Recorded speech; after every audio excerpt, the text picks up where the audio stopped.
Mister सुभान जिससे मंगने की उसी के साथ सुहागरात। उसके बाकी के शब्द उसके मुंह में ही रह गए। सुभान ने अपने होठों से उसके लबों पर ताला लगा दिया तो वो चकित हो गई। 6 महीने बाद वो इस स्पर्श को महसूस कर रही थी। क्या हुआ, इतनी घबराई क्यों हो? पहली बार तो नहीं छू रहा। 6 महीने तक सुभान ने उसे छुआ तक नहीं था, और वजह उसका 5 महीने का बच्चा गिर गया था। इतना कहते ही वो पूरे हक से कि अचानक, क्या तुम्हें ये निकाह कबूल है? वो 17 साल की लड़की जिसे अभी पढ़ना था, कुछ बनना था, आज अपने बाप के जुए में हारे हुए पैसों के बदले अपने से 20 साल बड़े चौधरी फहाद से निकाह के लिए बैठी थी। उसका बाप सिगरेट का कस लगाते हुए उसे घूरने लगा, और वो डर के मारे एक शब्द भी नहीं बोल पा रही थी। अरे बोलो ना, मुंह क्यों बंद है? उसका बाप गुस्से से बोला तो अस्मा का दिल जोर से धड़क उठा। उसके बाप ने उसे लाल जोड़ा पहनाकर चौधरी फहाद के अड्डे पर लाया था और जबरदस्ती निकाह के लिए मजबूर कर रहा था।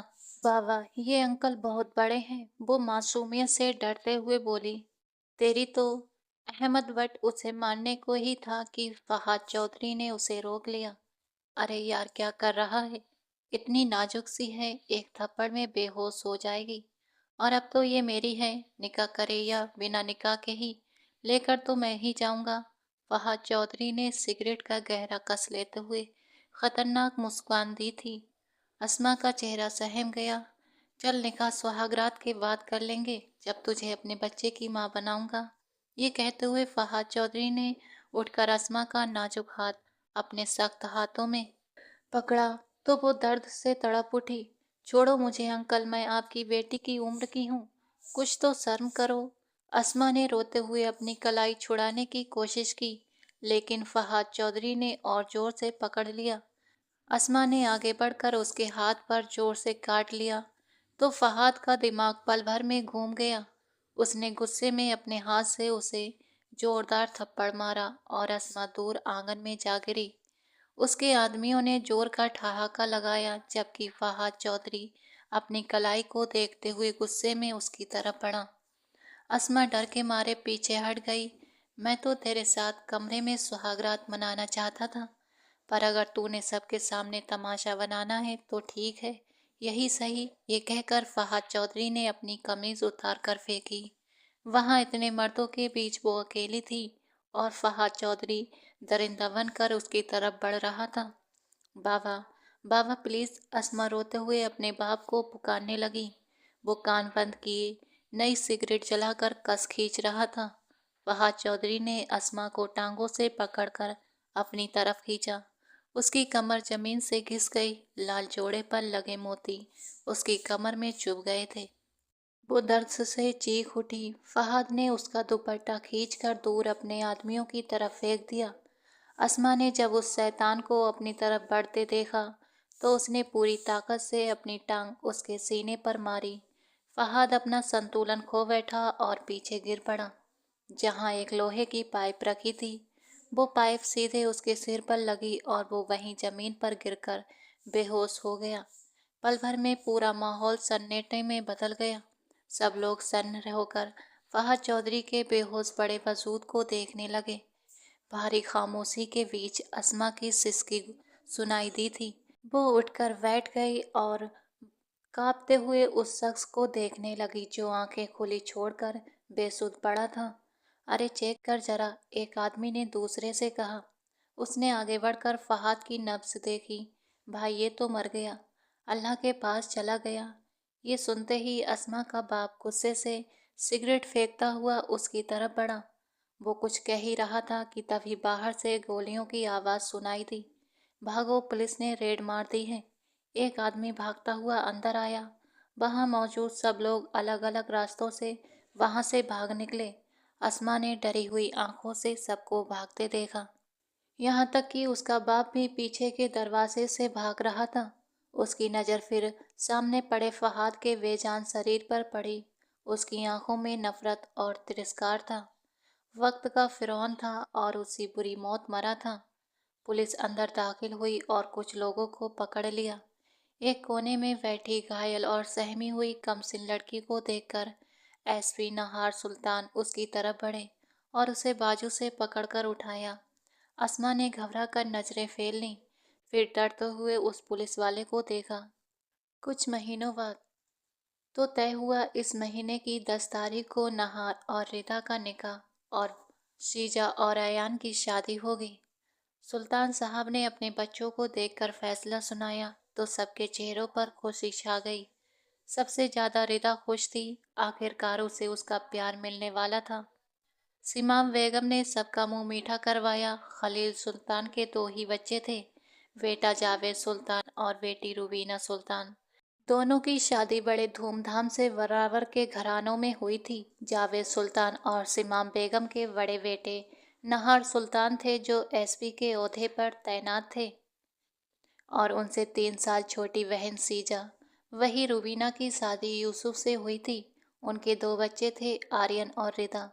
आर्यन नहार से 1 साल बड़ा था, जबकि रिदा और सीजा हम उम्र थीं। घर में शादियों की तैयारियों की वजह से खुशी का माहौल था। आर्यन अपने पापा का बिजनेस संभालता था और इस वक्त मामा के बुलाने पर ही यहाँ आया था, वरना उसे ऐसे माहौल से बड़ी चिढ़ होती थी। वो सीरियस और सादा मिजाज का लड़का था, जिसे घर में सब पसंद करते थे। सीजा तो आर्यन से बहुत घबराती थी। उनकी शादी को 1 महीना हो चुका था, लेकिन अब तक दोनों के बीच ठीक से बात तक नहीं हुई थी। सीजा तो उसके सामने आते ही नजरें झुका लेती थी, जबकि रिदा बिल्कुल अलग थी, बहुत कॉन्फिडेंट और खुलकर बात करने वाली। वो अपने मामा के घर के हर काम में दखल देती और नहार से भी बेझिझक बात करने की कोशिश करती थी।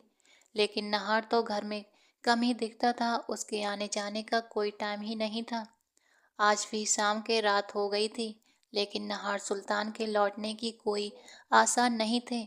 भाई बहू खाना लगा दो, आज भी लगता है हमारा शेर देर से आएगा, खलील साहब ने घड़ी देखते हुए कहा तो रुबीना और सिमाम दोनों किचन की तरफ बढ़ गईं। रिदा सलाद की प्लेट सजा रही थी, जबकि सीजा फ्रूट ड्राई फल फ्रिज में रख रही थी। सिमाम बेगम ने नौकरानी से टेबल पर प्लेट लगवाई थी कि तभी नहार की गाड़ी का हॉर्न सुनाई दिया। लो जी आ गए भैया, सीजा खुश होकर बोली और बाहर की तरफ दौड़ी, लेकिन अचानक आर्यन से टकरा गई। आर्यन ने फौरन उसकी कमर में हाथ डालकर उसे गिरने से बचा लिया।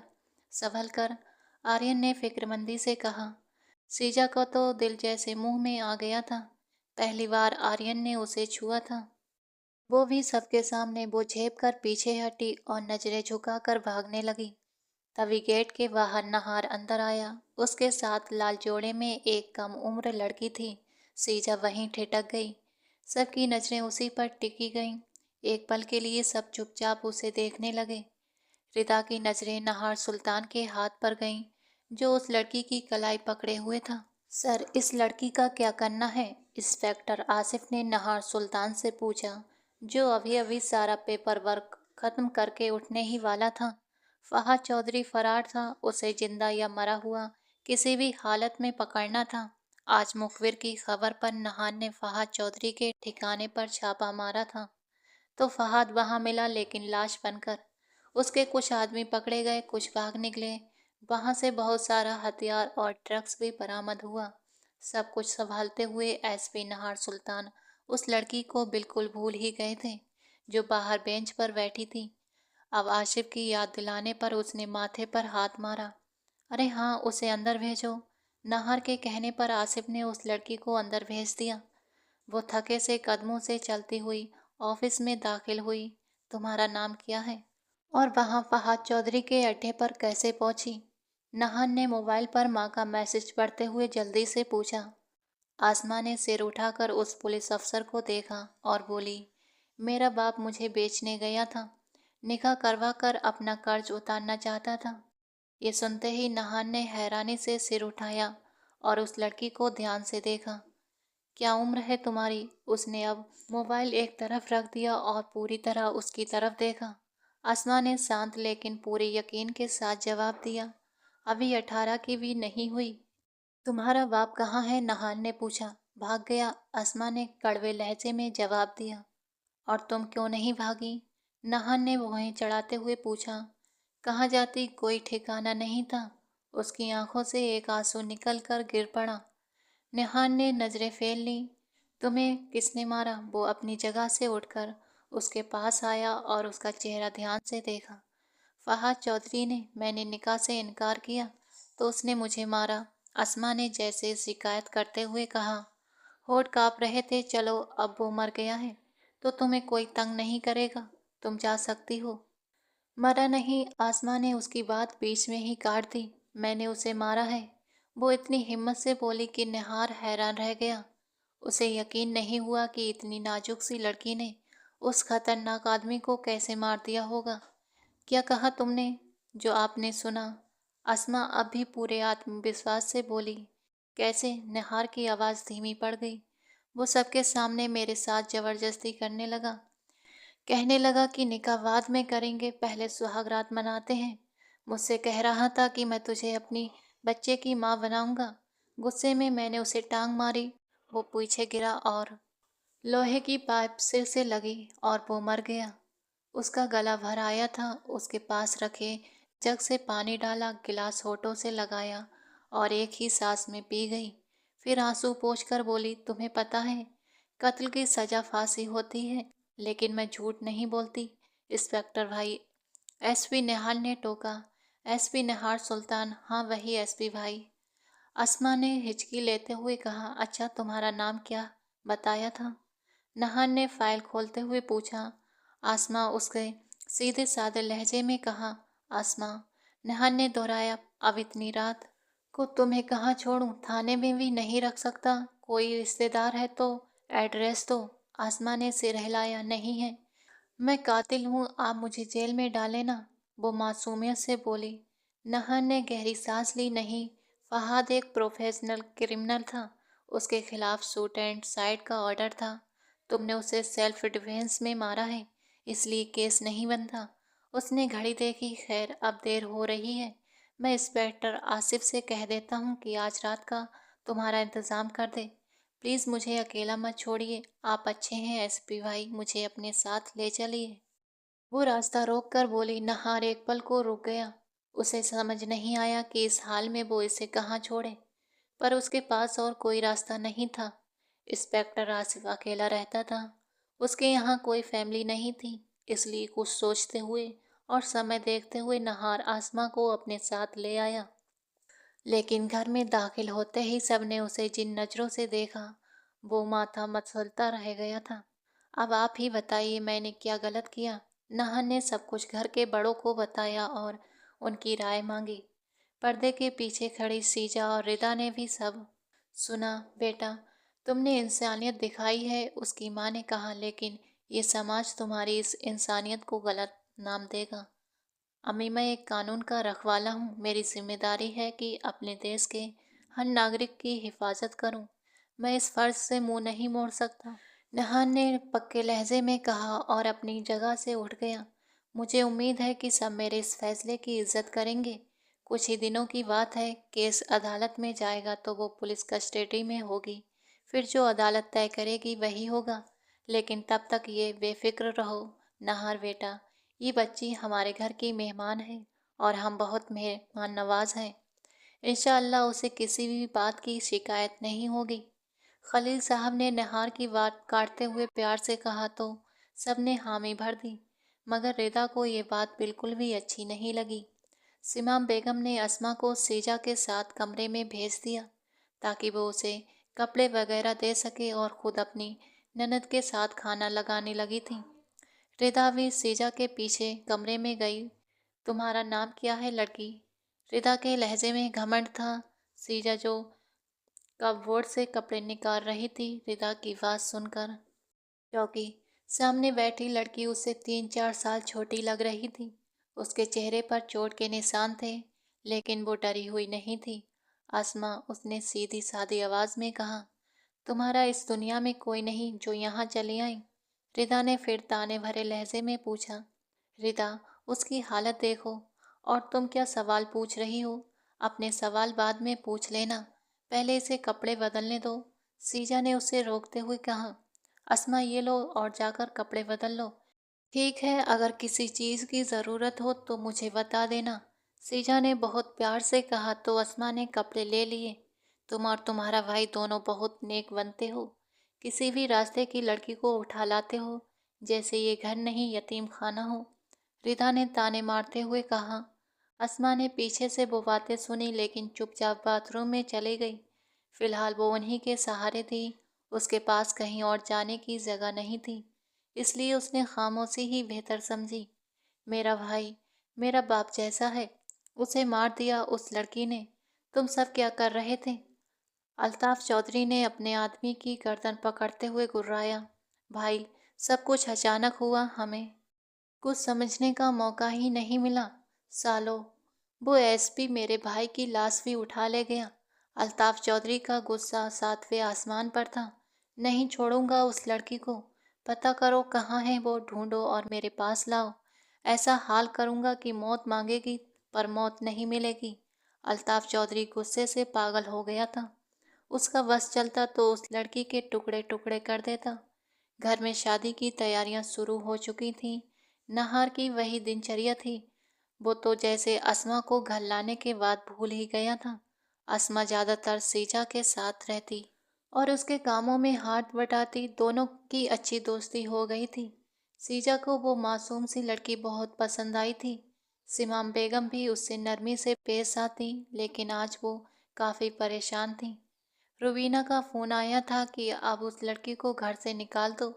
रिदा की जलन सबको पता थी। वो हर दूसरे दिन घर आ जाती और उस बच्ची को ताने मारती रहती। सिमाम कुछ नहीं कहती, लेकिन उन्हें रिदा का रवैया बिल्कुल अच्छा नहीं लगता था।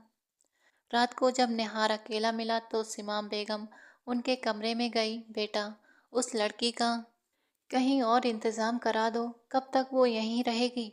उसके लहजे में कुछ छुपा हुआ था। नहार के माथे पर बल पड़ गए। आपको किसी ने कुछ कहा है? अरे नहीं बेटा, अब बस उसे कहीं और होना चाहिए। सिमाम बेगम ने नजरें चुराई। माँ, मैं उस केस पर काम कर रहा हूँ। जिस आदमी की मौत हुई है उसका भाई बहुत बड़ा गुंडा है और वो इस वक्त आसमा को ढूंढ रहा है ताकि बदला ले सके। अब मैं उसे कैसे किसी के हवाले कर दूं? नहन ने गंभीर आवाज में कहा। बेटा, 2 दिन बाद तुम्हारी शादी है, अब छुट्टी ले लो। सिमाम बेगम ने बात घुमाई। यार, एक तो हर बात में शादी का जिक्र डालना होता है आपको। नहन ने मुंह बना लिया। हाँ भाई, ये तो ज़रूरी है। और पता है रिदा कितनी एक्साइटेड है इस घर में आने के लिए। कहती है बस कल शादी हो और मैं यहाँ आ जाऊँ। उसे न दूध की महक खींचती है। सिमाम बेगम ने मुस्कुराते हुए कहा। सिमाम बेगम मुस्कुराते हुए बोली, क्या मतलब? समझ नहीं आया। अरे बेटा, कुछ नहीं, बस यूं ही कह दिया। अब तुम छुट्टी ले लो। ठीक है। सिमाम बेगम घबरा कर उठ गई। ये माँ किस दूध की बात कर रही थी?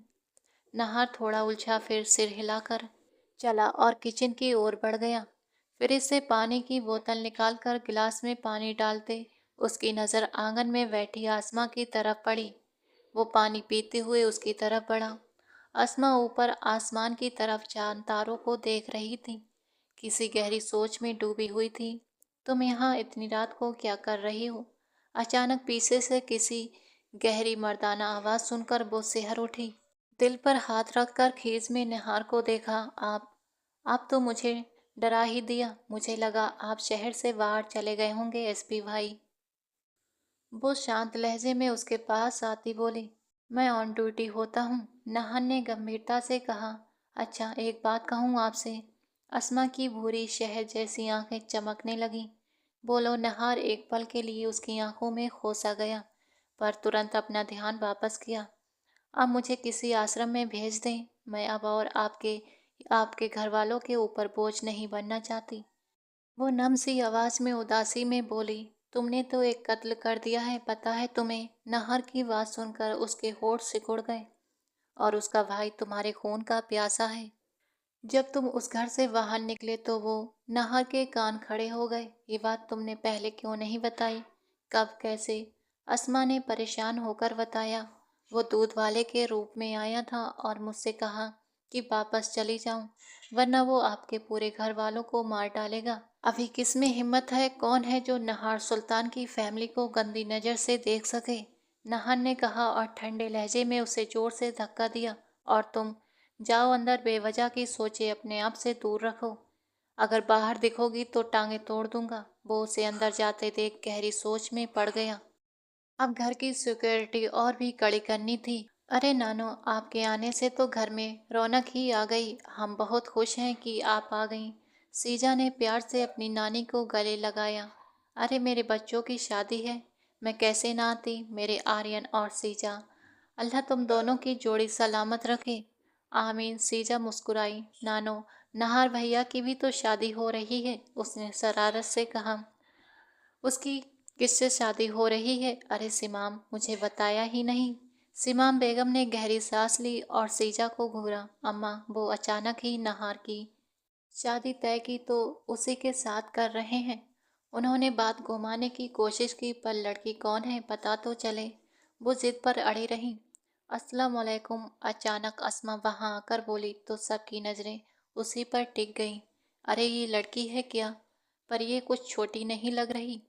सैयद बेगम ने ऐनक ठीक करते हुए पूछा। अरे नहीं नानो, ये तो अस्मा है, मेहमान है यहाँ। भैया की शादी तो। सीजा, उठो, तुम किचन में जाओ, देखो कितने काम पड़े हैं वहाँ। सिमाम ने उसे डांट कर वहाँ से उठाया। अम्मा, आप भी ना सवाल जवाब लेकर बैठ गई। अभी तो आई हैं, बातें होती रहेंगी, चलिए अंदर थोड़ा आराम कर लीजिए। सिमाम उन्हें कमरे में अंदर ले गई। आज नहार सुल्तान और रिदा का निकाह था और साथ ही रुखसती भी। उसी दिन सीजा की भी रुखसती थी। एक ही हॉल बुक था और सिक्योरिटी का भी खास इंतजाम किया गया था। निकाह के लिए नहार और रिदा को स्टेज पर लाया गया। दोनों के बीच एक जालीदार पर्दा था। एक तरफ औरतें थीं, दूसरी तरफ मर्द। आसमा भी आज बहुत प्यारी लग रही थी। उसने बहुत शौक से अपने हाथों पर मेहंदी लगवाई थी और सीजा ने उसे गजरे पहनाए थे। रिदा यूसुफ बिनते यूसुफ सुल्तान। आपका निकाह नहार सुल्तान बिनते जावेद सुल्तान के साथ 10 लाख सिक्का राजुल वक्त पर तय पाया है। क्या आपको ये निकाह कबूल है? एक मिनट, ये आप क्या बोल रहे हैं? अचानक सैयदा बेगम ने नोटिस किया कि तो सबकी नज़रें उनकी ओर उठीं। क्या हुआ अम्मा? जावेद साहब ने हैरानी से पूछा। वही सिमाम बेगम का दिल जोर से धड़कने लगा। इनका निकाह कैसे हो सकता है? नामुमकिन। सैयदा बेगम ने सिर हिलाया। क्यों? क्यों नहीं हो सकता? अचानक रिदा ऊंची आवाज में बोली। नहीं हो सकता। मतलब ये नहीं हो सकता? अरे सीमा, तुमने बताया नहीं। क्या बताना था अम्मा जी? अब की बार जावेद साहब भी थोड़ा गंभीर हो गए और बीवी की तरफ देखा। अरे ये रिदा नहार की दूध पीने वाली बहन है। ये तो ऐसा है जैसे नानी ने सब पर बम गिरा दिया हो। ये क्या कह रही हैं आप? खलील साहब भी हैरान हो गए। अरे सिमाब, याद नहीं, जब वो 1.5 साल की थी तब उसकी माँ किसी काम से जा रही थी और उसे तेरे पास छोड़ गई थी। तब वो बहुत रोई थी, किसी फील्ड को मुंह नहीं लगा रही थी, फिर तूने ही उसे दूध पिलाया था। नानी ने उसे याद दिलाया तो उनकी आंखों से आंसू निकल पड़े। वो बात भला कैसे भूल सकती थी? उन्होंने पलटकर अपनी ननद की तरफ देखा। उसने सिर झुका लिया। वक्त हाथ से निकल चुका था। उन्होंने अपनी ननद के कहने पर ये बात छुपाई थी क्योंकि उनकी बेटी रिदा नहार को पसंद करती थी और उसी से शादी करना चाहती थी। लेकिन अब सारा सच सामने आ चुका था। सब बड़े लोग मिलकर बैठे। मौलवी साहब ने निकाह पढ़ाने से मना कर दिया। नहार को समझ नहीं आ रहा था कि ये सब क्या हो रहा है। अचानक से ये सब कुछ बदल गया था कि सबने यही फैसला किया कि रिदा और नहार का निकाह नहीं हो सकता। रिदा की खाला ने उसी वक्त अपने बेटे का नाम आगे रख दिया कि वो रिदा से शादी करना चाहता है और पलक झपकते ही सब बदल गया। रिदा ने बहुत रोना धोना किया लेकिन बाप के सामने उसकी एक न चली। नहार सुल्तान स्टेज से नीचे उतर आया। रिदा रोते हुए विराइडर रूम में चली गई। सब उसके पीछे गए। तभी रिदा बोली, अगर ऐसी बात है तो फिर सीजा का भी तो भाई से निकाह खत्म करवाओ, वो भी तो बहन हुई ना। अचानक रुखसती के वक्त रिदा ने नया वखेड़ा खड़ा कर दिया। अरे लड़की, तुम दूध पीने वाली बहन हो, वो नहीं। अगर किसी एक बच्चे ने किसी और औरत का दूध पिया हो तो वो उस औरत के सारे बच्चों का भाई या बहन कहलाता है। लेकिन दूध पीने वाले के बाकी भाई बहन उस औरत के बच्चों के सिर्फ कजिन ही रहते हैं। नहार और सीजा की दूध पीने वाली बहन रिदा थी, इसलिए उनका निकाह नहीं हो सकता था। पर सीजा और आर्यन का निकाह हो सकता था, क्योंकि वो दूध पीने वाले रिश्ते से नहीं जुड़े थे। अरे ओ यूसुफ, बेटी को थोड़ा पढ़ा लिखा लेते तो कुछ समझ बूझ आ जाती, नानी ने माथे पर वल डालते हुए कहा। तो रिदा को बहुत गुस्सा आ गया। सीधे सीधे क्यों नहीं कह देती कि आप सबने मिलकर प्लानिंग की है मुझे और नहार को अलग करने की। और हम ऐसा क्यों करेंगे, नानी ने गुस्से में पूछा। ताकि नहार का निकाह उस लड़की से हो जाए जो आपके नवासे को भगा लाई थी। इसलिए आपने सबने मिलकर मुझे रास्ते से हटाया है। लेकिन अब मैं भी आपको बता दूं, किसी को माफ़ नहीं करूंगी। आप सबने मिलकर मेरा दिल तोड़ दिया है। खासकर मम्मा, आपने तो मुझे ऐसे मोड़ पर मारा है कि रिदा अब मर गई है। अब बस एक लाश को रुखसत कर रहे हैं आप लोग। रिदा ये कहते हुए ब्राइडल रूम से बाहर निकली तो अस्मा से टकरा गई। उसे जोर से धक्का देते हुए वो आगे बढ़ गई। वहाँ मौजूद सिमाम बेगम, रुबीना बेगम, खलील साहब, यूसुफ साहब, जावेद साहब के साथ सीजा, आर्यन और नहर सब दंग रह गए थे। आप सब ने मेरी बेटी पर जुल्म किया है, यूसुफ साहब दुख से बोले और बाहर निकल गए। आर्यन ने गहरी सांस ली और वो भी अपने पापा के पीछे चला गया। मेरी बेटी का दिल दुखा कि क्या मिला आप सबको, वो रोते हुए चली गई, जिसकी आंखों में हमने कभी एक आंसू तक नहीं आने दिया। उसे आपने रुला दिया। रुबीना बेगम ने दुखी होकर अपने पापा को देखा और बाहर निकल गईं। अरे ये सब पागल हो गए हैं क्या? इस्लाम को भूल गए हैं जो ऐसी बातें कर रहे हैं? नानी ने अफसोस से सिर हिलाया। अभी सब अंदर बातें कर ही रहे थे कि बाहर अचानक से शोर मच गया। सब लोग भागकर बाहर गए तो देखा रिता जमीन पर गिरी पड़ी थी और वहां हंगामा मचा हुआ था। आर्यन भागकर बहन को उठाने गया, लेकिन उसका बेजान वजूद देखकर उसे ऐसा लगा जैसे उसकी अपनी जान निकल रही हो। वो वहीं जमीन पर गिर पड़ा। हाय मेरी बच्ची, मार दी मेरी बच्ची को। रुबीना बेगम जोर जोर से रोने लगी। नहान ने आगे बढ़कर उसकी नब्ज देखी, जो अब रुक चुकी थी। पर अचानक वो कैसे गिरकर मर गई। न कोई चोट का निशान, न खून, कुछ भी नहीं था। फिर भी वो कैसे मरी, सबके लिए ये एक रहस्य बन गया था। नहान ने सामने बैठे सुन्न आर्यन को देखा और फिर सीजा की तरफ, जो दुल्हन बनी आंसू भरी आंखों से सब देख रही थी। पूरा शादी हॉल अफरा तफरी से भाग गया था। रिदा की मौत हो चुकी थी, लेकिन किसी को समझ नहीं आ रहा था कि कैसे। नहान ने हॉल की सारी सिक्योरिटी कैमरे की रिकॉर्डिंग चेक करवाई, पर कुछ हाथ नहीं लगा। रिदा बस चलते चलते अचानक सर पकड़कर गिरी और खत्म। ऐसा कैसे हो सकता है? नहार बहुत परेशान होकर कंट्रोल रूम से बाहर आया। आर्या सुल्तान अपनी फैमिली के साथ बहन की लाश को बाहों में उठाए हॉल से बाहर जा रहा था। उसके चेहरे पर ऐसी शक्ति थी और जैसे अब वो सब कुछ तहस नहस कर देगा। वो सीजा को वहीं छोड़ गया। किसी ने उसे साथ ले जाना जरूरी नहीं समझा। नहार अपनी फैमिली के साथ वहीं खड़ा रह गया। सीजा अपनी माँ के गले लगकर रो रही थी।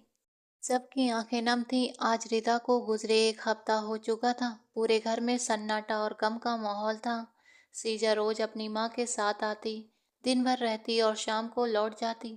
सबने जैसे उस परिवार से रिश्ता तोड़ लिया था। अस्मा एक बार भी वहां नहीं जा सकी और ना ही किसी ने उसे जाने दिया। सीजा और सिमाम ने भी अब अस्मा से बात करना बहुत कम कर दिया था। वो ज़्यादातर दिन भर अपने कमरे में बंद रहती। एक रात अचानक उसकी खिड़की पर किसी ने दस्तक दी, तो वो डर के मारे उठ बैठी। दस्तक बार बार हो रही थी, जिससे वो और भी घबरा गई। धड़कते दिल के साथ उसने खिड़की खोली तो किसी ने अंदर एक चिट फेंकी और भाग गया। अस्मा ने जल्दी से खिड़की बंद की और चिट उठाकर पढ़ी। उस पर लिखी बात पढ़कर उसका चेहरा गुस्से से लाल हो गया। उसने वो चिट फाड़कर फ्लैश में डाल दी। अगले ही पल फिर खिड़की पर दस्तक हुई। अब तो वो डर के मारे दरवाज़ा खोलकर सीधा बाहर भागी। उसके कदम अपने आप नहार के कमरे की ओर बढ़ गए। उसने बिना दस्तक दिए दरवाज़ा खोला और अंदर चली गई। नहार अभी अभी अपनी मीटिंग खत्म करके स्टडी रूम से निकलकर कमरे में लौटा ही था कि अचानक अस्मा उसके सीने से आ लगी। नहार तो वहीं जड़ हो गया। मुझे बचा लीजिए एसपी भैया, मुझे बचा लीजिए। वो डर से कांपती हुई इससे लिपटी थी। नहार खुद अपनी धड़कनों की आवाज सुन रहा था। वो इतनी करीब थी कि जैसे अलग होना ही नहीं चाहती हो। उनके बीच हवा का भी रास्ता नहीं था। नहार ने खुद को संभालते हुए धीरे से अस्मा को अलग किया। अस्मा गहरी सांसें लेती हुई उसकी तरफ देखने लगी। उसकी आंखों में आंसू भरे थे। क्या हुआ, सब ठीक है ना? नहार ने पूछा। हाँ, नहीं, वो मेरे कमरे में कोई था, अस्मा ने टूटे फूटे शब्दों में कहा। नहार ने एक पल भी गवाए बिना उसके कमरे की ओर दौड़ लगाई। इन दिनों अस्मा गेस्ट रूम में रह रही थी क्योंकि सिमाम बेगम ने उसे सीजा के साथ रहने से मना कर दिया था और अस्मा ने बिना कुछ कहे मान लिया था। उसे बस सिर पर छत चाहिए थी जो यहाँ से बेहतर उसे कहीं नहीं मिल सकती थी। नहार ने पूरा कमरा देखा पर कोई नहीं था। वो वहाँ खिड़की के पास था। अस्मा ने इशारा किया। नहार ने अंदर बाहर सब जगह देख लिया। सिक्योरिटी गार्ड से भी पूछताछ करवाई लेकिन किसी ने कुछ नहीं देखा। सबकी रिपोर्ट क्लियर थी। तुम्हें वहम हुआ है अस्मा। आप चुपचाप जाकर सो जाओ और मुझे तुम्हारी आवाज़ नहीं सुनाई देनी चाहिए, नहार ने सख्ती से कहा। अस्मा ने सिर हिला दिया और नहार कमरे से चला गया। उसके चाहते ही अस्मा ने अपने आंसू पोंछे और दरवाज़ा बंद कर लिया। नहार को अस्मा के कमरे से निकलते देख खलील साहब के मन में अजीब सा शक बैठ गया। वो जो बाहर कुछ आवाज़ सुनकर आए थे, सब देखकर चुपचाप वापस चले गए थे। अब उन्हें सारी रात नींद नहीं आने वाली थी। क्या कर रहे हैं वो लोग? उन्होंने सीजा की रुखसती से इनकार कर दिया। सिमाम बेगम ने हैरानी से पूछा।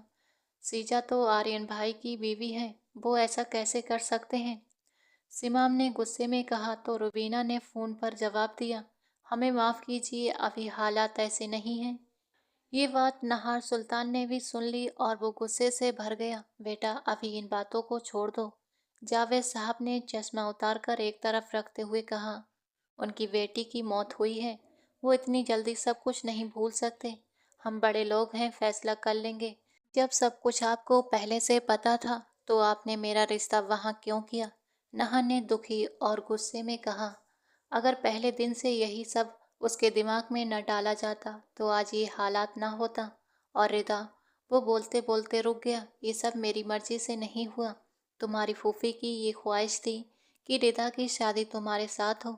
वो तुम्हें पसंद करती थी और बस गलती वही हो गई जब बचपन में उसकी भूख मिटाने के लिए। सिमाम बेगम बोलते बोलते रुक पड़ी। अब इसमें रोने व धोने वाली बात क्या है? जावेद साहब ने ठंडे शांत लहजे में कहा। जो होना होता है वो अल्लाह की मर्जी से होता है। अल्लाह ना चाहे तो एक पत्ता भी नहीं हिलता। अब इस बात को कुछ दिनों के लिए ख़त्म करो। जितना ज़्यादा दबाव डालोगे उतनी बात बिगड़ेगी। थोड़ा वक्त गुजरने दो, मैं खुद आर्यन से बात करूँगा। वो समझदार लड़का है, वो कोई भी ऐसा फैसला नहीं लेगा जिससे हमारी बेटी के साथ नाइंसाफ़ी हो। जावेद साहब को आर्यन पर पूरा भरोसा था, मगर ये नहीं जानते थे कि वो उनकी उम्मीदों पर खरा उतरेगा या सब तोड़ देगा। इसके उल्टा खलील साहब की गहरी नज़र अस्मा पर थी। वो यहाँ थी तो सही लेकिन उसका बर्ताव उन्हें कुछ बदला बदला सा लग रहा था। जब वो पहली बार यहाँ आई थी तब उसका अंदाज और था। आज उसमें कुछ अजीब बदलाव दिख रहा था। वो समझ नहीं पा रहे थे कि ये सच में कुछ है या सिर्फ उनका वहम है। लेकिन अब नहार और अस्मा के बीच का रिश्ता उन्हें खटकने लगा था। रात को अचानक लाइट चली गई थी। ऐसी बंद हुआ तो नहार की आंख खुली। चाहे सर्दी हो या गर्मी, वो हमेशा एसी में सोता था। लाइट जाती थी तो जनरेटर अपने आप चालू हो जाता था। पर इस बार कुछ गड़बड़ थी। पूरे घर में सन्नाटा था। नहार को शक हुआ। उसने सिक्योरिटी गार्ड को कॉल किया लेकिन उसने कॉल नहीं उठाई। नहार ने दराज से पिस्तौल निकाली और बाहर निकला। जब देखा तो पूरे घर की लाइट जल रही थी, बस उसके कमरे और गेस्ट रूम की लाइट बंद थी। वो सावधान होकर गेस्ट रूम की तरफ बढ़ा। वहाँ अस्मा थी। उसे डर लगा कि कहीं उसे कुछ न हो गया हो। उसने झट से दरवाज़ा खोला लेकिन वहाँ कोई नहीं था। नहार ने मोबाइल की टॉर्च से पूरा कमरा देखा लेकिन अस्मा कहीं नहीं थी। वो पलटा ही था कि अचानक अस्मा एक तरफ से लड़खड़ाती हुई आई और सीधा उसके ऊपर गिर पड़ी। क्यों किया तुमने मेरे साथ ऐसा? मैंने तो तुम्हें भाई कहा था। रात के अंधेरे में तुमने। वो टूटी फूटी बातें करती हुई उसके हाथों में बेहोश हो गई। उसी वक्त कमरे की लाइट जल उठी और पूरे घर के लोग वहां आ गए। अस्मा को नहार की बाहों में बेहोश और बिखरी हालत में देखकर सबके चेहरे सफेद पड़ गए। जावेद साहब आगे बढ़े और नहार को एक जोरदार थप्पड़ मार दिया। माँ ने भी मुंह फेर लिया। दादा जान ने होठ भींच कर नहार को अफसोस से देखा, जबकि सीजा ये सब देखकर उल्टे कदमों से बाहर चली गई थी। बाबा मम्मा प्लीज, ये सब। नहार कुछ बोल नहीं पा रहा था। जो आदमी खुद एक एसीपी कहलवाता हो, जो बड़ों से बड़ा केस मिनटों में सॉल्व कर लेता हो, आज वही खुद अपने ही केस में फंस गया था। अस्मा उसकी बाहों में बेहोश थी और उसकी हालत देखकर लग रहा था जैसे उसके साथ की गई हो। सुबह जब अस्मा ने रोते हुए अपने लिए इंसाफ मांगा, तब दादा जान ने फैसला किया कि दोनों का निकाह पढ़वाया जाएगा। नहार चुप रहा। उसने निकाह से इनकार नहीं किया, बल्कि बिना किसी बहस के वो निकाह कर लिया। घर के सभी लोग उससे नाराज थे। किसी को भी उससे ऐसी हरकत की उम्मीद नहीं थी। ये खबर आर्यन के घर वालों तक पहुंची और वो आग बबूला हो गए। इतना भी कोई बेरहम कैसे हो सकता है? मेरी बेटी की कब्र की मिट्टी अभी सूखी भी नहीं और भाभी ने अपने बेटे का निकाह भी करा दिया। सच कहती थी रिदा, उसके इरादे पहले से ही ठीक नहीं थे। ये दूध पीने वाले भाई का तो बस एक दिखावा था। मुझे पता है नहार उस लड़की को पसंद करता था। भाभी ने ये झूठ फैला दिया। किसे पता कि उन्होंने रिदा को सच में दूध पिलाया भी था या नहीं। हो सकता है माँ को भी साथ मिला लिया हो। मेरी बच्ची को इन लोगों ने मार डाला। वो जोर जोर से रो रही थी। यूसुफ साहब की आंखों में भी आंसू थे। आर्यन बिल्कुल खामोश बैठा गहरी सोच में डूबा था। उसके दिमाग में क्या चल रहा था कोई नहीं जानता था। नहार रात देर से थाने से लौटा। वो बहुत थका हुआ था। निकाह के बाद वो एक पल के लिए भी घर पे नहीं रुका था। उसे घर वालों की शक भरी निगाहों का सामना करने की हिम्मत नहीं थी। ये सोचकर कि सब सो गए होंगे, वो घर आया। आंगन से गुजरते हुए उसका सामना दादाजी से हो गया, जो शायद उसी का इंतजार कर रहे थे। उनकी बात सुनकर वो बस चुपचाप उन्हें देखता रहा और अपने कमरे की ओर चला गया। कमरे में कदम रखते ही हल्की रोशनी में उसकी नज़र सामने बिस्तर पर लेटी अस्मा पर पड़ी, जो गहरी नींद में थी, जैसे उसे किसी बात की फिक्र ही ना हो। नहान ने बेजारी से उसे देखा। जिस लड़की की इज्जत खराब हो चुकी हो और फिर उसी से निकाह हो जाए, वो इतनी चैन से कैसे सो सकती है? वो धीरे से उसके पास बैठा, उसका मासूम चेहरा देखने लगा। बाहर से वो बहुत सीधी सादी लग रही थी, पर अंदर से शायद वो एक चालाक और खतरनाक औरत थी, जो धीरे धीरे इस घर की खुशियां निगल रही थी। मगर नहार सुल्तान किसी के जाल में फंसने वालों में से नहीं था। उसने अस्मा के चेहरे से बाल हटाते हुए हाथ उसकी गर्दन पर रखा और धीरे धीरे दबाने लगा। अस्मा की आंखें खुली। उसने घबरा कर नहार को देखा, जो उसकी गर्दन पर हाथों की पकड़ और मजबूत कर रहा था। नहार, क्या कर रहे हो? छोड़ो मुझे, वो हकला कर बोली और अपने दोनों हाथों से उसकी पकड़ छुड़ाने लगी। नहार मुस्कुराया। रिलैक्स जान, रिलैक्स, कुछ नहीं कर रहा। उसने हाथ पीछे खींच लिए। अस्मा डर कर बेड के पीछे टिक गई थी। बस गर्दन का नाप ले रहा था, पता है ना। फांसी का फंदा बनवाना है, नहार ने नॉर्मल लहजे में कहा, फिर पानी गिलास में डालते हुए बोला। फांसी का फंदा? लेकिन क्यों? मैंने क्या किया है? अस्मा ने कांपती आवाज में पूछा। नहार ने पानी पीते हुए गिलास लहराया। अरे ये क्या? मैंने तो पानी पी लिया बिना चेक किए। अब क्या होगा? उसने डरने की एक्टिंग की। अस्मा और ज्यादा घबरा गई। खैर, मैं नहार हूँ, शेर हूँ, जंगल का वासा। ये जहर वाला पानी मुझे कुछ नहीं कर सकता। लो तुम भी पी लो, तुम्हें भी इसकी ज़रूरत है। उसने गिलास उसकी तरफ बढ़ाया। अस्मा डर कर पीछे हट गई। अरे तुम तो डर रही हो। चलो छोड़ो, पानी नहीं पीते, बल्कि आज की रात सेलिब्रेट करते हैं। हमारी सुहाग रात है ना। नहान ने अपनी शर्ट के बटन खोलते हुए कॉलर झटका। अस्मा के तो होश उड़ गए। वो फौरन बिस्तर से उठकर दूर जा खड़ी हुई। उसे उम्मीद नहीं थी कि नहार कमरे में आते ही उसके साथ ऐसा करने की कोशिश करेगा। अरे कहाँ जा रही हो? मेरे पास आओ। नहीं नहार, प्लीज मुझसे दूर रहो, पास मत आओ। वो घबरा कर सिहर कर बोली। अब ये मुमकिन नहीं। कल तुमने मेरे साथ जबरदस्ती की और आज तुमने शोर मचाकर खुद को प्लेट में सजा कर मेरे हवाले कर दिया। अब बिना चखे तो मैं तुम्हें जाने नहीं दूंगा, आखिरकार निकाह किया है। नहान ने एक छलांग में उसके पास पहुंचा। वो चिल्लाई उससे पहले ही निहान ने उसका मुंह बंद दबाया और चुप करा दिया। आवाज मत निकालो, जैसे कल रात तुमने बिल्कुल आवाज नहीं निकाली थी। सब कुछ हो जाने के बाद सबको पता चला था। वैसे ही आज भी आवाज मत निकालना, सारी रात बस सिसकियां निकलनी चाहिए, तभी मुझे दिल का सुकून मिलेगा, कहकर उसने उसे बिस्तर पर धक्का दिया। नहान ने शर्ट उतारी और दूर फेंक दी। अस्मा रोते हुए पीछे हट गई। नहान ने उसे टांगों से पकड़कर अपनी तरफ खींचा। तुम मुझ पर अपनी मर्जी नहीं कर सकते नहार, प्लीज, वो भीगती आवाज में विनती कर रही थी। मर्जी तो मैं रात को कर चुका हूँ जान, अब तो हक लेने का टाइम है। रात में अंधेरे में इज्जत खराब की थी, अब इस कमरे की रोशनी में वो इज्जत वापस लूंगा। अस्मा घबरा कर बोली, मतलब? डरो मत, बहुत प्यार से निपटाऊंगा। नहान ने उसके गालों पर थपकी दी, प्लीज हट जाओ, अभी मैं 18 साल की भी नहीं हुई हूँ। उसने एक और वजह बताई। अरे हाँ, तुम तो 17 की हो ना, नेहान ने ठिठक कर कहा, पर निकाह के वक्त ये बात तुमने क्यों नहीं बताई? फिर तो हमारा निकाह भी जायज़ नहीं, तुम 18 तक की भी नहीं हो। निकाह नामे में भली मेरे दादा का नाम लिखा है, खैर अब दुनिया वालों के सामने तो निकाह हो गया है।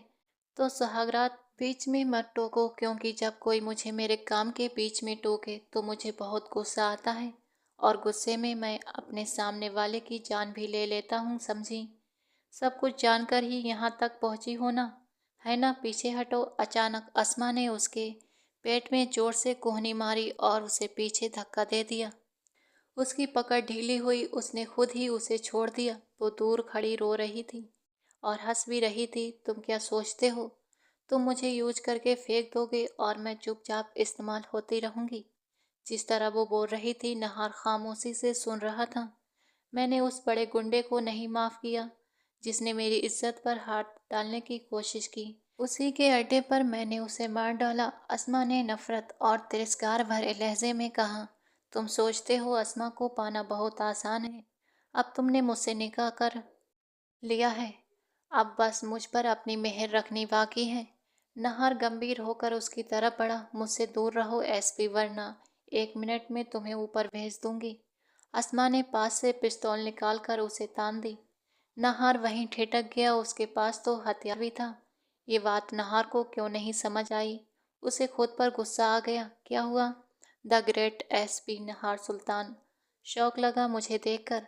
अभी तो बहुत सारे शौक बाकी हैं, थोड़ी हिम्मत बचा कर रखना, बड़े झटके आने वाले हैं। अस्मा ने ताना दिया। मैं इंतजार कर रहा हूँ। तुम भी कुछ सुन रही हो? नहार ड्रेसिंग टेबल पर बैठता हुआ हाथ मरोड़े थे। अपनी बकवास बंद करो, तुम मेरी परमिशन के बिना मेरे बाल भी नहीं छू सकते, समझे? नहान ने कहा, तो फिर रात को किसने छुआ था तुम्हें? नहान ने कहा, वो मैं ही था। रात को हर अंग देखा और छुआ भी मैंने। अब इतना क्या शर्माना, नजदीक आ जाओ और गले लग जाओ। आज तो 14वीं रात है, चांद भी हमारे मिलने की निगाह से बैठा है। उसने खिड़की की ओर इशारा कर कहा। अस्मा गुस्से से चिल्लाई, रात में कुछ नहीं हुआ, समझे? कैसे यकीन करूं, मैं तो रात को तुम पर हावी था। नहान ने तंज कसा तो अस्मा मजाकिया हंसी से बोली, तुम्हारी क्या हिम्मत की जो अस्मा को छू सके? अस्मा उसे टुकड़े टुकड़े कर देगी। ठीक है, फिर झूठ बोलकर शादी क्यों की? क्या मुझसे मोहब्बत हो गई है? नहार का सवाल सुनकर अस्मा का दिल जोर से धड़का, पर उसने खुद को संभाल लिया। मोहब्बत शब्द मेरी जिंदगी की डिक्शनरी में नहीं है। उसकी आवाज़ धीमी थी, पर नहार उसके पास बढ़ा तो उसने पिस्तौल तान दी। दूर रहो, इस भूल में मत रहना कि मैं गोली नहीं चला सकती। मैं कुछ भी कर सकती हूँ। अगर जानना चाहते हो तो सुनो। मेरा यहाँ आना इत्तेफाक नहीं था, मेरा प्लान था। इस फहाद चौधरी को ऊपर पहुंचाने के बाद अगला नंबर तुम्हारा ही था, एसपी। और तुम चाहते थे कि मैं किसी और के साथ चली जाऊं। वो उदास होकर रो पड़ी। तुम मुझे अपने घर ले आए और फिर यहाँ से शुरू हुआ मेरा बदला। नहार को जो जानना था वो आज उससे खुलकर सामने आ गया था। याद करो नहार सुल्तान, ठीक 4 महीने पहले तुमने एक घर पर छापा मारा था। वहाँ कुछ नहीं मिला तो तुमने वो घर बम से उड़ा दिया। अस्मा की आंखें और लहजा नम था। नहार को सब याद था। उस घर में मेरी मासूम बहन भी थी, मेरी जुड़वा बहन असुआ, जिसे तुमने एक पल में ऊपर पहुंचा दिया। तुम्हें शर्म नहीं आई ऐसा बड़ा गुनाह करके? तेरी आंखों में थोड़ी भी शर्म नहीं? तेरे अंदर इंसानियत नाम की कोई चीज ही नहीं बची? वे रहम इंसान। वो उठकर चढ़ पड़ी। आगे बोलो, नहान ने सख्ती से कहा। अस्मा ने सिर हिलाया और ताना मारते हुए बोली, मैं यहाँ तुम्हें और तुम्हारे पूरे खानदान को उसी जगह दफन करने आई हूँ नहार सुल्तान। और ये सब होता अगर रिदा बीच में ना आ जाती। वो अफसोस से बोली, तुमने रिदा के साथ क्या किया? नहान ने ड्रेसिंग टेबल की छड़ी उठाई। कुछ खास नहीं, बस एक छोटी सी पॉइजन थी। मैंने उसे उसकी बाह में लगा दी। जब वो मेरी तरफ बढ़ी और मुझ पर टकरा कर गिरी, मैंने उसे सुई उसके अंदर डाल दी। अस्मा ने गर्व से बताया। क्यों? तुमने ऐसा क्यों किया? नहार गुस्से में आगे बढ़ा तो वो पिस्तौल से पीछे हटने का इशारा कर गई। मेरी असलियत सबके सामने खोलने वाली थी, पर मैंने उसे ऊपर पहुंचा दिया। अब वो अपना रोना अल्लाह को सुना सकेगी। बोलकर उसने आंखें हटाकर कहा, मुझ पर इल्जाम क्यों लगाया? मुझसे निकाह करने की वजह क्या थी? नहार के माथे पर बल उभरे। वो मुस्कुरा उठी। जो पानी तुमने पिया वो साफ था, पर तुम्हारे घर वालों के कमरे में जो पानी रखा है वो साफ है या नहीं अंदाजा नहीं। तुम अभी जो कह रहे हो मैं बाहर चला जाता हूँ। अस्मा ने उसे रोका। हाँ हाँ, आज नहीं, मैं पूरे घर को एक साथ ऊपर पहुंचा दूंगी। डोंट वरी, मैं अपनी बहन की मौत का बदला जरूर लूंगी। तुम्हारी बहन जिंदा है। नहार की बात सुनकर अस्मा के पांव के नीचे से जमीन खिसक गई। उसने हैरान भरी नजरों से नहार को देखा। इस घर को बम से उड़ाना था। हमें ऑर्डर मिला था, वहां से सारा माल निकाला गया, तो तुम्हारी बहन को भी निकाल लिया गया था। नहार ने उसके सिर पर जैसे बम फोड़ा। तुम झूठ बोल रहे हो मेरी असुआ, मेरी बहन वो जिंदा। अस्मा की आवाज कांप उठी। यही सच है, वो पुलिस कस्टडी में है। 4 महीने से उसे वहां कैद किया गया था। वो वो बाबा ने, वो मेरे ऊपर बहुत जुल्म करता था, मेरी असुआ पर बहुत मारता था। असमा फूट फूट कर रो पड़ी। नहान ने झट से उसकी बंदूक छीनकर उसकी कनपटी पर रख दी। वो थोड़ी घबरा गई। मेरी बहन से मिलवा दो, एक बार फिर चाहो तो मेरी जान ले लो, उसने बिनती भरे लहजे में कहा। 19 साल, 30 महीने और 18 दिन, यही उम्र है ना तुम्हारी? नहान ने उसके कान में धीरे से कहा। असना का दिल धक से रह गया। मेरे घर में असुआ की हमशक्ल अपनी मर्जी से नहीं आई थी, मेरी मर्जी से आई थी। नहार की बात पर असमा पलटकर उसे देखना चाही, पर उसकी पकड़ सख्त थी। तुमने मुझे कहा दूध वाले के रूप में तुम्हारा बाप आया था धमकाने के लिए, और मैं यकीन कर ले गया। पूरी तरह अपने काबू में कर लिया था। वो हिल भी नहीं पा रही थी। तुम्हारा यहाँ आना तुम्हारा नहीं, मेरी मर्जी से हुआ था। और जिस बाप का तुम बोल रही हो ना, वो अपने उस गुंडे के साथ जेल में बंद है। तुमने झूठ बोला, मैंने सच माना। जानना चाहता था तुम्हारा मकसद क्या है। तुम बहन का बदला लेने आई थी, पर तुम्हारी बहन सही सलामत है। पर तुमने किसी और की बहन को मौत की नींद सुला दिया। रिदा को तुमने। अस्मा ने रोते हुए कहा, मुझे माफ़ कर दो, मैं बदले की आग में अंधी हो गई थी, समझ ना सकी मुझ पर भी सजा चले।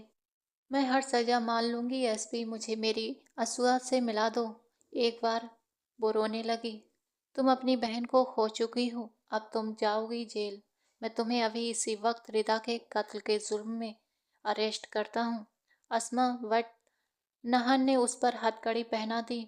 मैं कहीं नहीं भागूंगी एसपी, हर सजा के लिए तैयार हूँ, बस मुझे मेरी बहन से मिला दो, सिर्फ एक बार। फांसी चढ़ाना चाहते हो तो चढ़ा दो, गोली मारना चाहते हो तो मार दो, गला घोटना चाहते हो तो कर लो, पर मुझे मेरी बहन से मिला दो। अस्मा ने हथकड़ी लगे हाथ जोड़े। नहान ने अचानक उसे अपने पास कर लिया। अस्मा का दिल धक से रह गया। पहले तो मैं तुम्हारे साथ सुहागरात मनाना चाहता हूँ, बाकी सुबह उठकर डिसाइड करूँगा कौन सी सजा देनी है। वो उसके कानों में गंभीर लहजे में बोला था। उसकी कान की लौ दांतों के नीचे दबा गई। अस्मा ने हिचकियां ली और नम आंखों से नहार को देखा। उसकी नजरों के अंदाज ने अस्मा के रोंगटे खड़े कर दिए। उसने उसे बिस्तर पर धकेला। वो उसके ऊपर हावी हुआ। तुम मेरे साथ ऐसा कैसे कर सकते हो? मैंने धोखे से तुमसे निकाह किया है, तुम्हें फंसाया है। तुम मुझसे कैसे रिश्ता जोड़ सकते हो? निकाह होते ही रिश्ता जुड़ गया था, नहान ने कहा। अस्मा, अब वक्त है इस रिश्ते को निभाने का। नहान ने उसका दुपट्टा धीरे से उतारा और एक और रख दिया। उसके होठों पर झुकते हुए उसने उसे असहाय कर दिया था। अस्मा के हाथ हथकड़ी में जकड़े थे। उसने उनके हाथ सर के पीछे पिन किए और उसे अपनी पहुंच में ले गया। बादलों भरी बारात में दोनों भीगने लगे। 14वीं रात का चांद भी उनके मिलन को देखकर बादलों के पीछे शर्मा कर छिप गया। कमरे में अब एक अजीब सा सन्नाटा गूंज रहा था। सुबह आंख खुली तो वो सिर्फ एक टुक छत को घूर रही थी। नहान ने जिस तरह अपना हक लिया था, वो चाहकर भी उसे कुछ न कर सकी। रात को रहम आते हुए उसने उसकी हथकड़ी खोली थी, पर वो भाग नहीं पाई। भागकर कहाँ जाना था उसे? तो बस अपनी बहन से मिलना था, अपनी जुड़वा बहन से जो नहार की कस्टडी में थी। इसी खातिर तो उसने अपना सब कुछ हरा दिया था। नहार ने उसके ऊपर इतनी भारी वहां रखी थी कि वो हिल भी ना सकी। सांस लेना भी मुश्किल हो गया था। वो आराम से उसकी बाहों के कैद से हटना चाहा तो नहार ने उसकी बाहों से उसे खींचकर अपने करीब कर लिया। अस्मा का दिल फिर से जोरों से धड़कने लगा। सारी रात नहान ने उसे अपने जोश और गुस्से से रुलाया था, और अब उसकी गर्दन में चेहरा छुपाए अपनी नर्म सांसें उसकी बदन पर छोड़ रहा था। कहाँ जा रही हो? उसने भारी आवाज में पूछा। आपने रात जो कुछ किया उस पर शर्म नहीं आती? अस्मा ने आंसू रोकते हुए कहा। आपने एक कातिल औरत के साथ अपनी तन्हाई की रात गुजारी, जबकि मैं आपकी बहन की कजिन की कातिल हूँ। तुम्हारे लिए इससे बड़ी सजा और क्या हो सकती थी? नहान ने ठंडे लहजे में कहा। और ये तो बस शुरुआत है तुम्हारी सजा की। उसने उसे फिर अपने पास खींचा और अपने काबू में कर लिया। मुझे आपकी दी हुई हर सजा मंजूर है एसपी। बस प्लीज मुझे मेरी बहन से मिला दो। अस्मा ने हाथ जोड़ लिए। नहार होठ भींच कर पीछे हटा और बिना कुछ कहे बाथरूम की तरफ चला गया। उसने ऐसे जख्म दिए थे कि अस्मा चाह कर भी अब वहां से भाग नहीं सकती थी। सब लोग हॉल में मौजूद थे। अब सारा सच सामने आ चुका था। खलील साहब भी नहार के साथ मिले हुए थे और उन्होंने हर वक्त उसकी मदद की थी।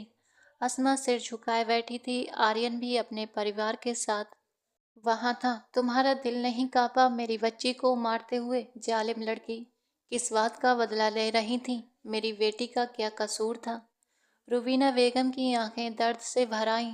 सब लोग उसे नफरत भरी नजरों से देख रहे थे। हमने तुम्हें अपने घर में पनाह दी, अपनी बेटियों की तरह रखा, और तुमने उसी घर की बेटी पर वार कर दिया। सिमाम बेगम दुख से बोली। अस्मा ने सिर झुकाए हुए कहा, मुझे पता है मेरा गुनाह माफ़ी के लायक नहीं, और मैं अपनी सज़ा भुगतना चाहती हूँ। जो सज़ा आप सब देना चाहें मुझे दे दे। पल भर के लिए वहां सन्नाटा छा गया। तभी किसी ने कहा, तुम्हें जो सजा मैं दूंगी। सब लोग चौंक गए। दरवाजे पर रिदा खड़ी थी। सबकी आंखें फटी की फटी रह गईं, सिवाय आर्यन और निहार के। आर्यन तुरंत उठा और बहन को गले से लगा लिया। अस्मा तो जैसे पत्थर की मूरत बन गई थी। रिदा जिंदा थी, लेकिन कैसे? जब सबको लगा था कि वो मर गई है तो आर्यन उसे अस्पताल ले गया था, जहां पता चला कि उसे जहर दिया गया था। लेकिन वक्त पर अस्पताल पहुंच जाने से रिदा की जान बच गई। वो एक हफ्ते तक कोमा में रही। सबको ये कहा गया कि उसका पोस्टमार्टम हो गया है, इसलिए किसी को उसका चेहरा नहीं दिखाया गया और उसे दफना दिया गया। लेकिन जिस लाश को दफनाया गया वो रिदा की नहीं थी। वो किसी लावारिस लड़की की लाश थी, जिसे उन्होंने रिदा बताकर दफना दिया। इस सब में आर्यन हर पल निहार के साथ था। वो अस्मा को बेनकाब करना चाहता था, उसका मकसद जानना चाहता था, और फिर अस्मा खुद बोल पड़ी थी कि वो अपनी बहन का बदला लेने आई थी। लेकिन जब नहान ने बताया कि उसकी बहन जिंदा है, तो उसकी सारी नफरत और बदले की आग उसी पल बुझ गई। रिदा से मिलकर सब लोग बहुत खुश हुए। रिदा भी अपने परिवार को देखकर बहुत खुश थी। सामने खड़ी अस्मा के लिए उसके मन में अब न जलन थी न गुस्सा, बस अफसोस था। शायद वो समझ चुकी थी कि माँ बाप के प्यार के बिना पलने वाले बच्चों के साथ जिंदगी ऐसे ही खेल खेलती है। रिदा अपने माँ बाप से बहुत प्यार करती थी, और उन्हें देखकर वो सब भूल गई। उसके साथ उसका शौहर भी था जिसकी सच्ची मोहब्बत पाकर वो बहुत सुकून में थी। नहार उसका दूसरा शरीक भाई था। अब नहार को देखने का उसका अंदाज भी बदल गया था। नहार ने सब कुछ बताया और रिदा के जिंदा होने की खबर मिलते ही सबने अस्मा को माफ कर दिया था। लेकिन अब उसे यहाँ रहने की इजाजत नहीं दी गई थी। अस्मा रोती आंखों से नहार को देखती रही। बाबा जान, अस्मा अब मेरी बीवी है, निकाह में है मेरे। अगर ये नहीं यहाँ नहीं रहेगी तो कहाँ जाएगी? दादा बोले, बेटा ये सब एक धोखा था, तुमने ही तो सब बताया था अभी। फिर इस निकाह को खत्म कर दो प्लीज बाबा जी। अस्मा बोली। नहान ने होठ भींचे और कहा, मैं ऐसा हरगिज नहीं चाहता। अस्मा ने सबके सामने जो कुछ किया सब जान गए। अगर सबने माफ कर दिया है तो उसे एक मौका और दे दो ताकि वो भी आम लोगों की तरह अपनी जिंदगी जी सके। नहार वहीं खड़ा था जिसके लिए अस्मा सबसे ज्यादा नफरत करती थी, मगर आज वही उसके लिए अपने घर वालों के सामने खड़ा होकर माफी मांग रहा था। अस्मा की जुबान तालू से चिपकी रह गई। उसे कितना गलत समझा था जब वो सच में, बेटा अगर तुम अपनी जिंदगी इसके साथ जीना चाहते हो तो हमें कोई परेशानी नहीं। खलील साहब बड़ेपन से बोले। सबने उनके फैसले की सराहना की। अस्मा खुद को और ज्यादा जमीन में धंसा हुआ महसूस कर रही थी। सबकी आपसी रजा से शीजा की 2 दिन बाद रुखसती तय कर दी गई। साथ में नहार का वलीमा भी। सुल्तान हाउस में एक बार फिर खुशियों की लहर दौड़ आई थी। नहार सुल्तान अस्मा को असुआ से मिलवाने के लिए ले आया था, जो एक अस्पताल के करीब ही एक घर में इलाज के दौर से गुजर रही थी। उस पर बहुत ज़्यादा अत्याचार हुआ था। इलाज के बाद वो फिजिकल तौर पर तो ठीक हो गई थी, लेकिन मानसिक रूप से अभी तक ठीक नहीं हुई थी। डॉक्टर परवेज उसका इलाज कर रहे थे और नहार के कहने पर उसे अपने घर पर रखा गया था। अस्मा अपनी बहन से मिलकर खूब रोई। उसकी बहन भी अपनी बहन को पहचान लिया था, पर अपनी इमोशन को जाहिर नहीं कर पाई थी। अस्मा असुआ को साथ ले जाना चाहती थी, लेकिन अभी उसका इलाज चल रहा था, इसलिए वो चुपचाप नहार के साथ वापस आ गई। आप सबके दिल बहुत बड़े हैं, इतना सब कुछ हो जाने के बाद भी मुझे माफ़ कर दिया। कार में बैठकर उसने नहार से कहा। नहार ने कुछ नहीं कहा। उसकी चुप्पी अस्मा को खोली लगी। घर आकर भी वो उसे छोड़कर चुपचाप थाने चला गया था। अब ये नाराज क्यों था? अस्मा थोड़ा टेंशन में आने लगी। वलीमे की रस्म और सीजा की रुखसती के बाद सब घर आ गए थे। अस्मा कमरे में बैठकर उसका इंतजार कर रही थी। 2 दिन से अपनी शक्ल नहीं दिखा रहा था। आज वलीमे पर भी वो बिल्कुल समय पर ही आया था, जैसे खानदानी रिवाज हो। अस्मा की आंखें आंसुओं से भर आई थीं। अगर तुम्हारा दिल नहीं था तो मुझे छोड़ देते, आंसू पोंछते सोचते हुए वो बैठी थी कि नहार कमरे में दाखिल हुआ। उसे रोता देख नहार सिर हिलाकर उसके पास बैठ गया। इन आंसुओं की वजह क्या है? उसका अंदाज बिल्कुल सादा था। आप, अस्मा ने एक शब्द में जवाब दिया। नहार को उसका कुरकुरा सा जवाब अच्छा नहीं लगा। मैंने तो अभी तक रोने वाला कोई काम नहीं किया। उसकी बात का मतलब समझकर दुल्हन बनी अस्मा का चेहरा एकदम लाल हो गया था। आपकी बेख्याली की बात कर रही हूँ। आपने सबसे माफ़ी मांग ली मेरे लिए, मगर खुद ने माफ़ नहीं किया। उसने सिर झुकाकर कहा, तुम्हें मेरी माफ़ी चाहिए या मोहब्बत? सोच लो। नहान ने उसे खींचकर अपने पास किया और धीरे से डरा दिया। दोनों की नज़रें एक पल में टकराईं। दोनों अस्मा के होठों से अचानक निकले इन लफ्ज़ों ने नहार को मुस्कुरा दिया था। उसने लाइट बंद की और जोश से उसके होठों पर झुक गया, जिससे अस्मा का पूरा वजूद सिहर उठा। अस्मा जो अपने पापा के दबाव में दुल्हन बनकर सहाद चौधरी के अड्डे तक पहुंची थी, वही उसे नहार सुल्तान के रूप में अपना सबसे बड़ा दुश्मन मिला था। उसी से बदला लेने की चाहत में वो इतनी दूर चली आई थी कि सही गलत का फर्क ही भूल गई थी। अब वो अपनी गलती पर पछता रही थी और सबने उसे माफ़ करके आगे किसी गलती से रोक लिया था। उसका बाप और फहाद चौधरी का भाई एक हफ्ते बाद ही पकड़ लिए गए थे, लेकिन नहार ये जानना चाहता था कि अस्मा के दिमाग में क्या चल रहा था। और फिर निकाह के बाद तो वो हमेशा के लिए उसी की हो चुकी थी। नहार ने पहली बार फहाद चौधरी के अड्डे पर उसकी हिम्मत देखकर ही अपना दिल हार दिया था। निकाह के बाद उसने ठान लिया था कि अब वो उसे कभी नहीं छोड़ेगा, बल्कि इस रिश्ते को अपनी आखिरी सांस तक निभाएगा। क्योंकि दिल तो गलती कर बैठा था, अब सारी जिंदगी उसे निभाना ही था। क्या नहार का ये फैसला सही था? दोस्तों, आज की ये कहानी आपको कैसी लगी? अपनी राय कमेंट बॉक्स में ज़रूर देना।